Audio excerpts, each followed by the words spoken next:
Saudiya Arabistoni 2026-yildan boshlab alkogol mahsulotlarini sotish va iste'mol qilishga ruxsat berishni rejalashtirmoqda. Bu qadam 2034-yilda o'tkaziladigan futbol bo'yicha jahon chempionatiga tayyorgarlikning bir qismi hisoblanadi. Spirtli ichimliklar faqat 600 ga yaqin turistik joylarda sotilishi rejalashtirilgan. Bular asosan mehmonxonalar, dam olish maskanlari va sayyohlar uchun mo'ljallangan hududlar bo'ladi. Pivo, vino va sidr sotib olishlari mumkin. Rossiya qo'shinlari 25 mayga o'tar kechasi Ukrainaga dronlar va raketalar bilan eng yirik aviazarbani amalga oshirdi. Mazkur aviahujumga 298 ta dron jalb etildi. AQSh prezidenti Donald Tramp bunga munosabat bildirib, rossiyalik hamkasbi Vladimir Putinni keskin tanqid qildi. AQSh rahbari Putin butun Ukrainani bosib olmoqchi ekani, biroq bu Rossiyaning qulashiga olib kelishini ta'kidladi. Tramp o'z bayonotida ukrainalik hamkasbi Vladimir Zelenskiyni ham tanqid qildi.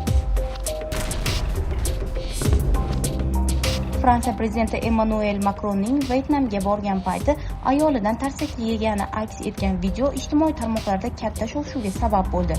Videoda prezident samolyot eshigidan ko'rinadi va ichkarida kim bilandir gaplashayotgan vaqtda bir qo'l uning yuziga yaqinlashib, iyagiga yengil tarsaki tushiradi. Macron bu holatga qisqa hayrat bildiradi, lekin darhol o'zini tutib, kameralar qarshisida salomlashadi. Hindiston xavfsizlik kuchlari chegarani noqonuniy kesib o'tishga uringan Pokiston fuqarosini otib o'ldirdi. Hindistonning chegara xavfsizlik kuchlari bergan bayonotga ko'ra, voqea Gujarat shahrida yuz bergan. Chegara bo'yicha patrullik qilayotgan harbiylar shubhali shaxsni ko'rgan va uni to'xtashga chaqirgan, ammo bu buyruqni e'tiborsiz qoldirib yugurishda davom etgan. Shundan so'ng harbiylar unga qarata o'q uzganini ma'lum qilishgan.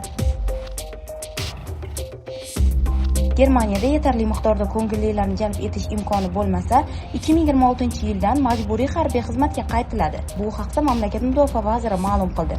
Vazir tegishli qonun loyihasi kelgusi yilning 1-yanvaridan kuchga kirishi mumkinligini ta'kidladi. Germaniya armiyasida majburiy harbiy xizmat 2011-yilda faqat tinchlik davri uchun bekor qilingan edi. Indoneziyaning markaziy qismidagi Sharqiy Yava provinsiyasida bir sutka ichida 11 marta vulqon otilishi qayd etildi. Vulqon otilishi natijasida hosil bo'lgan kul ustuni dengiz sathidan 4876 metr balandlikka yetgan. Mahalliy aholi va sayyohlarga vulqondan 8 kilometr janubi-sharqda kraterga yaqinlashmaslik tavsiya qilingan.